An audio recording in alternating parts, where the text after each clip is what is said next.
হয়, মূল্যবৃদ্ধিয়ে জুৰুলা কৰি থকাৰ সময়তে পুনৰ আকৌ এবাৰ জনসাধাৰণৰ ৰাম টাঙন মাৰিব ওলাইছে এইখন চৰকাৰে। কাৰণ যোৱাকালিৰ পৰা আচলতে কণীৰ প্ৰতি প্লেটৰ মূল্য আকৌ বৃদ্ধি কৰা হৈছে।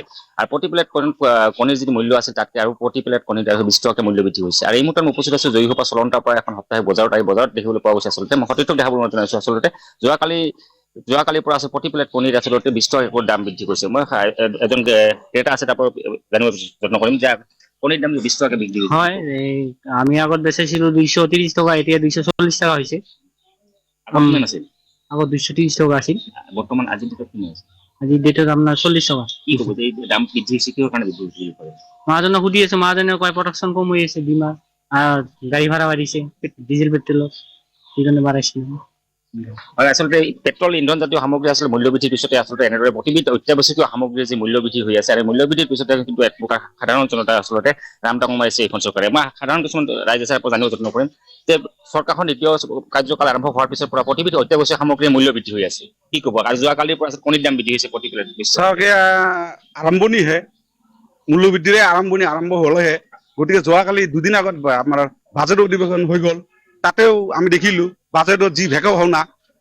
বাজেট 2 দিন যোৱাৰ পিছতে নতুনকৈ আৰু এটা নতুন নাটক আৰম্ভ হ'ল, কণীৰ দাম বৃদ্ধি কৰি দিলে।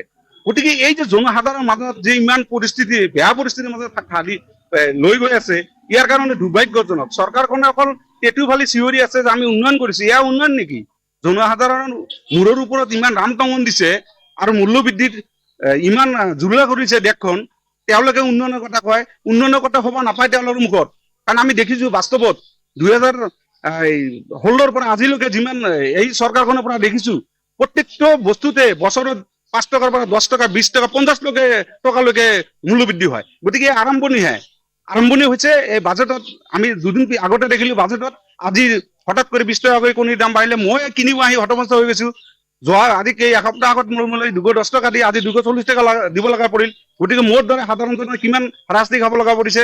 গতিকে চৰকাৰক অনুৰোধ কৰিম, আপোনালোকে এই নাটকবাজ বাদ দিয়ক, আপোনালোকে উন্নয়ন কৰক। আঁচনিৰ নামত কোটি কোটি টকা ঋণ ল'ব নালাগে, জনসাধাৰণক সুবিধা দিব লাগে।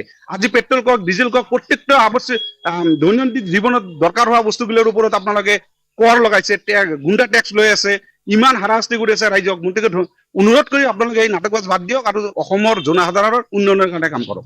আচলতে এনেদৰে আচলতে যিহেতু অত্যাৱশ্যকীয় সামগ্ৰী প্ৰতিবিধ সামগ্ৰীৰ মূল্য বৃদ্ধি হৈ আছে, মূল্য বৃদ্ধি এক প্ৰকাৰ জনসাধাৰণক ৰাম টাঙন মাৰিছে। আৰু